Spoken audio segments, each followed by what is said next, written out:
नमस्कार विद्यार्थियों, कैसे हो आप सब। आप सबका स्वागत है हमारे यूट्यूब चैनल सनशाइन एजुकेशन के अंदर। आज मैं आपके लिए लेकर आया हूँ प्रारंभिक शिक्षा पूर्णता प्रमाण पत्र परीक्षा कक्षा 8 विषय सामाजिक विज्ञान का मॉडल पेपर, जो आपको होने वाले बोर्ड एग्जाम के लिए मोस्ट इम्पोर्टेंट पर्सन रहेंगे। आप सबसे निवेदन है कि वीडियो को पूरा देखें, चैनल को सब्सक्राइब करें। पहला प्रश्न, जब एक देश पर दूसरे देश के दबदबे से राजनीतिक, सामाजिक, आर्थिक और सांस्कृतिक बदलाव आते हैं तो इस प्रक्रिया को कहा जाता है औपनिवेशीकरण, औद्योगिकीकरण, व्यावसायीकरण, वैश्वीकरण। तो ऑप्शन नंबर अ सही है, औपनिवेशीकरण कहा जाता है। यानी जब एक देश पर दूसरे देश के दबदबे से राजनीतिक, सामाजिक और आर्थिक सांस्कृतिक बदलाव आते हैं तो इस प्रक्रिया को क्या कहते हैं, औपनिवेशीकरण कहा जाता है। ऑप्शन नंबर अ सही है। Very important person. नेक्स्ट, बेवड़ शब्द का प्रयोग घुमंतू खेती के लिए खाली जगह राज्य में इस्तेमाल होता है। मध्य प्रदेश, राजस्थान, कर्नाटक, उड़ीसा।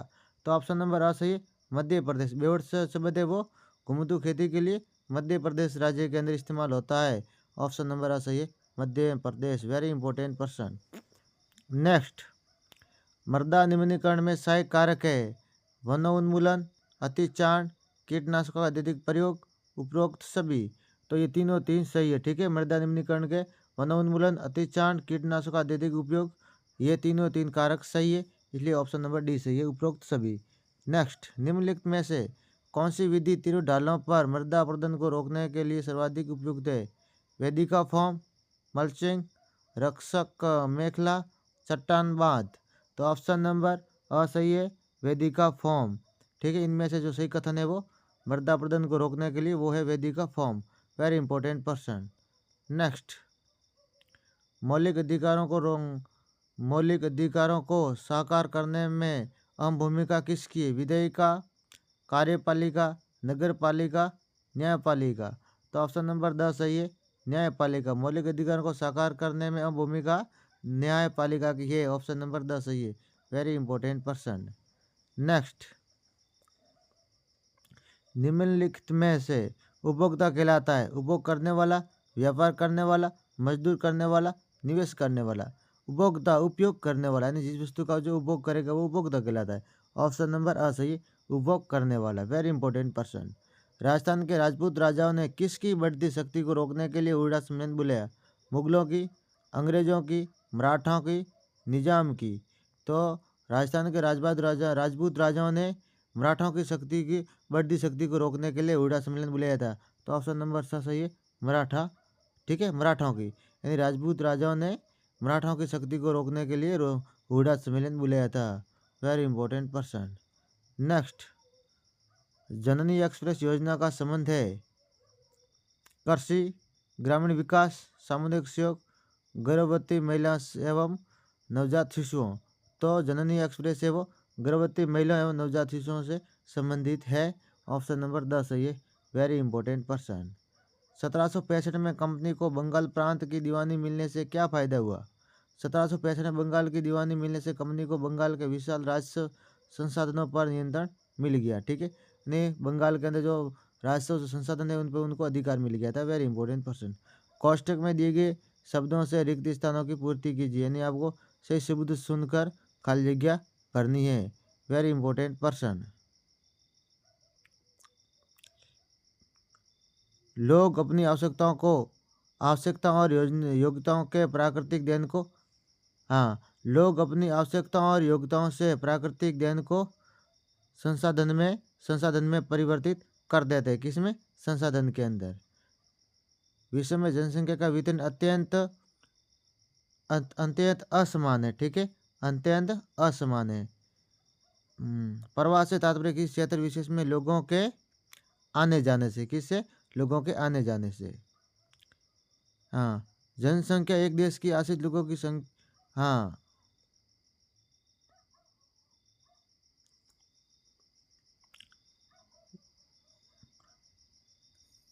किधर गया,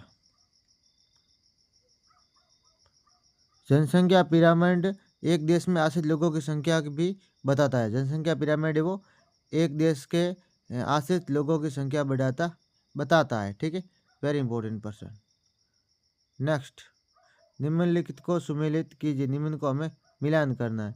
2011 की जनगणना अनुसार राजस्थान का सर्वाधिक साक्षरता वाला जिला है कोटा। कौन सा है? कोटा। जनगणना जनसंख्या संबंधी, ठीक है।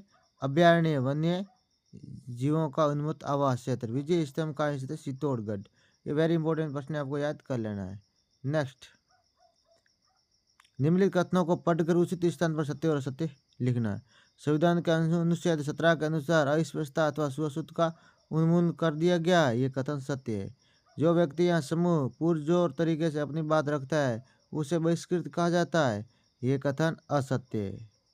भारतीय संविधान के अनुच्छेद 12 के अंतर्गत पानी का अधिकार जीवन के अधिकार का हिस्सा। ये कथन सत्य है। शुद्ध जल एवं स्वच्छता सतत विकास लक्ष्य है। ये कथन भी सत्य है। वेरी इंपॉर्टेंट प्रश्न। नेक्स्ट, निम्न प्रश्नों के उत्तर लिखिए। आगे जो प्रश्न है उनके आपको उत्तर देने। विश्व बाजार में भारतीय नील की मांग क्यों थी? विश्व बाजार में भारतीय नील की बहुत मांग थी क्योंकि इसका चमकदार गहरा नीला रंग सर्वोत्तम गुणवत्ता यहाँ और कपड़ा उद्योग में रंग के रूप में इसे पसंद किया जाता था। भारतीय नील एक प्राकृतिक रंग था। वेरी इंपॉर्टेंट प्रश्न। विलियम्स जोन्स कानून के माहिर होने के साथ साथ एक भाषाविद भी थे। कथन को स्पष्ट कीजिए। विलियम जोन्स कानून के माहिर होने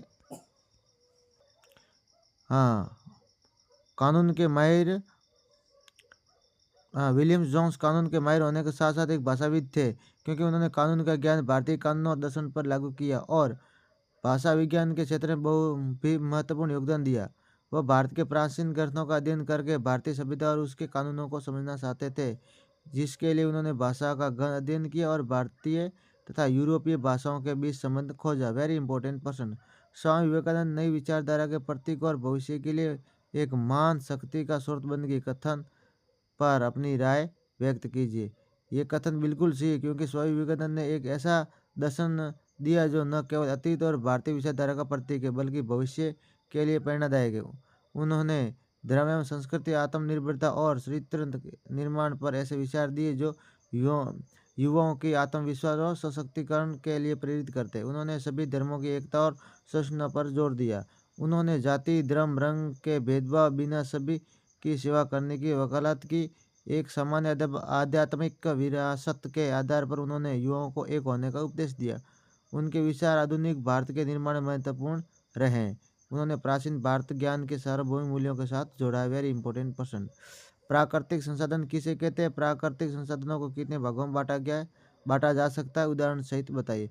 तो प्राकृतिक संसाधन वे संसाधन जो प्रकृति से प्रदत्त या प्राप्त होते हैं उसे प्राकृतिक संसाधन कहते हैं। इन्हें निम्न भागों में बांटा गया है। नवीकरणीय और अनवीकरणीय। वे संसाधन होते हैं। नवीकरणीय संसाधन ये वे संसाधन होते हैं जो शीघ्रता से नवीकृत अथवा पुनःपूरित हो जाते हैं अथवा इनको उपयोग में लेने के पश्चात उनको पुनः पूरित किया जाना संभव है। नवीकरणीय संसाधन कहलाते जैसे कि सौर ऊर्जा, पवन ऊर्जा। अनवीकरणीय ऐसे संसाधन जो एक बार समाप्त होने के पश्चात उनको नवीकृत पुनः पूरित होने के लिए हजारों वर्ष लग सकते हैं, ऐसे जैसे कि कोयला, पेट्रोलियम, प्राकृतिक गैस। भारत एवं संयुक्त राज्य अमेरिका की कृषि पद्धति में कोई 4 मूलभूत अंतर। भारत एवं संयुक्त राज्य अमेरिका की कृषि पद्धति में अंतर। खेतों का आकार। भारत में खेतों का आकार औसतन बहुत छोटा होता है, जैसे कि लगभग 1 हेक्टेयर से 1.5 हेक्टेयर, जबकि संयुक्त राज्य अमेरिका के औसत आकार है वो 250 हेक्टेयर तक होता है। वेरी इंपॉर्टेंट प्रश्न। तकनीकी उपयोग। भारतीय कृषि में पारंपरिक तकनीकों का अधिक उपयोग होता है। यदि आधुनिक तकनीक का उपयोग बढ़ रहा है, वहीं संयुक्त राज्य अमेरिका में उस तकनीक जैसे कंप्यूटर, सैटेलाइट और उन्नत मशीनरी का उपयोग व्यापक से उपयोग होता है। वेरी इंपॉर्टेंट प्रश्न। कृषि का उद्देश्य। भारत में मुख्यतः निर्वाह खेती की जाती है जिसमें परिवार के उपयोग के लिए फसलें उगाई जाती है। वहीं संयुक्त राज्य अमेरिका में मुख्य रूप से वाणिज्यिक खेती होती है जिसका उद्देश्य राष्ट्रीय और अंतर्राष्ट्रीय बाजारों के लिए बड़े पैमाने पर उत्पादन करना।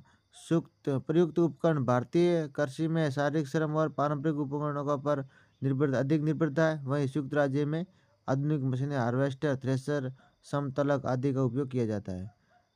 ये वेरी इंपॉर्टेंट प्रश्न है, आपको याद कर लेना, परीक्षा में ऐसे प्रश्न देखने को मिलेंगे। सरकार की कार्यवाहियों पर अपनी सहमति व असहमति व्यक्त करने के लिए चुनाव के अतिरिक्त आप किन किन तरीकों का उपयोग कर सकते हैं, समझाइए। तो सरकार की कार्यवाहियों पर अपनी सहमति व असहमति व्यक्त करने के लिए चुनाव के अतिरिक्त हम निम्नलिखित तरीके। सरकार की गलत नीतियों के विरुद्ध हम जुलूस निकालें या नुक्कड़ नाटकों या सार्वजनिक सभाओं का उपयोग करेंगे। सरकार की गलत नीतियों के विरुद्ध समाचार पत्रों में लेख लिखेंगे। इलेक्ट्रॉनिक मीडिया के माध्यम से सरकार की गलत नीतियों के खिलाफ विरोध प्रकट करेंगे। ये वेरी इंपॉर्टेंट क्वेश्चन है। लोकतंत्र के लिए न्यायपालिका का स्वतंत्र होना आवश्यक है, कथन के पक्ष में तर्क दीजिए। लोकतंत्र के लिए न्यायपालिका स्वतंत्र होना आवश्यक है क्योंकि ये सुनिश्चित करता है कि न्याय निष्पक्ष हो, शक्ति का दुरुपयोग न हो और सभी नागरिकों को समान न्याय प्राप्त हो। अपनी स्वतंत्रता के आधार पर ही न्यायपालिका विधायक और कार्यपालिका द्वारा शक्तियों के दुरुपयोग को रोक सकती है और भेदभाव से मुक्त रहकर कानून के शासन की रक्षा करती है। देश के नागरिकों के मौलिक अधिकारों की रक्षा में स्वतंत्र न्यायपालिका अपनी अहम भूमिका अदा करती है। वेरी इंपॉर्टेंट प्रश्न। राजस्थान में सबसे ज़्यादा सुनियोजित एवं सुनियंत्रित 1857 की क्रांति कहाँ और किसके नेतृत्व में हुई? तो राजस्थान में सबसे ज़्यादा सुनियोजित एवं सुनियंत्रित 1857 की क्रांति कोटा में हुई। कोटा में क्रांति की शुरुआत 15 अक्टूबर 1857 को लाला लाजपत राय एवं मेहराब अली के नेतृत्व में हुई। विद्रोही सैनिकों ने कैप्टन बटन का सिर काटकर पूरे कोटा शहर में घुमाया और कोटा के महाराज राम सिंह द्वितीय को क्रांतिकारी के द्वारा कोटा दुर्ग में कैद कर दिया गया। सुव्यवस्थित मतदान, शिक्षा एवं निर्वाचन तथा सहभागिता स्वीप कार्यक्रम के दो उद्देश्य।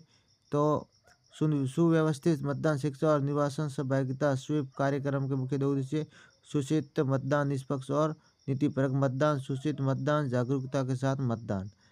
ठीक है।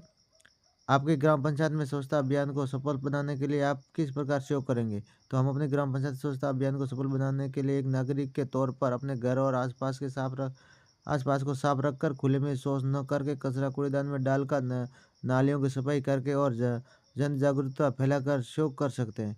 इसके अतिरिक्त हम विद्यालय और आंगनबाड़ी में शौचालय और स्वच्छता की सुविधाओं के निर्माण और रख रखाव में सहायता करेंगे। Very important point.